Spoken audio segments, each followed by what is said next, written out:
ಯಾವ ಥರ ಲಾಭ ಮಾಡ್ಕೊಳ್ಬೋದು. ಹಾಗೆಯೇ ನಮ್ಮ ಸಂಸ್ಥೆ ಭಾರತೀಯ ತೋಟಗಾರಿಕಾ ಸಂಶೋಧನಾ ಸಂಸ್ಥೆ ಸುಮಾರು 300ರಿಂದ 400 ಟೆಕ್ನಾಲಜಿಗಳನ್ನು, ಅದು ತಳಿಗಳಾಗಬಹುದು ಅಥವಾ ಕೃಷಿಗೆ ಸಂಬಂಧಪಟ್ಟಂಥ ಸಲಕರಣೆಗಳಾಗಬಹುದು, ಅದಕ್ಕೆ ಬೇಕಾಗುವಂಥ ಗೊಬ್ಬರಗಳು ಅಥವಾ ಬಯೋಪೆಸ್ಟಿಸೈಡ್ಸ್ಗಳಾಗ್ಬೋದು, ಅದು ನಮ್ಮ ಸಂಸ್ಥೆ ಏನೇನನ್ನು ಡೆವಲಪ್ ಮಾಡಿದೆ ಅದನ್ನೆಲ್ಲ ನಾವು ಈ ಒಂದು ಅಭಿಯಾನದ ಮೂಲಕ ರೈತರಿಗೆ ತಿಳಿಸ್ಕೊಟ್ಟಿದ್ದೇವೆ. ಮತ್ತೆ ಕುರಿ ಮೇಕೆ ಆದರೆ ಜಸ್ಟ್ 5,000 ಕೊಡೋರು ಮುಂಚೆ, ಈಗ ಅದನ್ನು 7,500ಕ್ಕೆ ಏರಿಕೆ ಮಾಡಿದ್ದಾರೆ. ಮತ್ತು ಬೇರೆ ಯೋಜನೆಗಳಂದರೆ ನಮ್ಮದ್ರಲ್ಲಿ ಇನ್ಶೂರೆನ್ಸ್ ಇರುತ್ತೆ, ವರ್ಷಕ್ಕೆ ಒಂದ್ಸಲ ಹಸು ಮತ್ತು ಎಮ್ಮೆಗಳಿಗೆ ಇನ್ಶೂರೆನ್ಸ್ ಮಾಡ್ತೀವಿ. ಅದು ಬಿಟ್ಟರೆ ಈಗ ಮೇನ್ ಬೀಜ ಬರುತ್ತೆ, ಅವನ್ನ ವಿತರಣೆ ಮಾಡ್ತೀವಿ.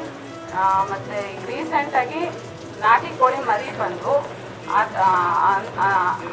ಅಂಥವನ್ನ ವಿತರಣೆ ಮಾಡೋಂಥ ಯೋಜನೆಗಳಿದ್ದಾವೆ.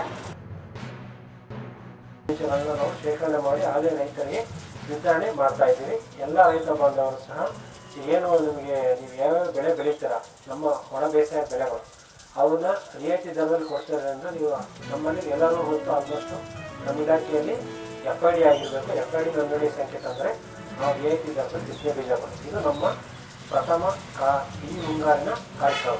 ಮತ್ತು ಎರಡನೇದು ಏನಂತಂದರೆ, ಈ ಹಿಂದೆಲ್ಲ ಕೃಷಿ ಭಾಗ್ಯ ಯೋಜನೆ ಇತ್ತಲ್ಲ, ಅದು ಈಗ ಮರು ಜಾರಿ ಇದೆ.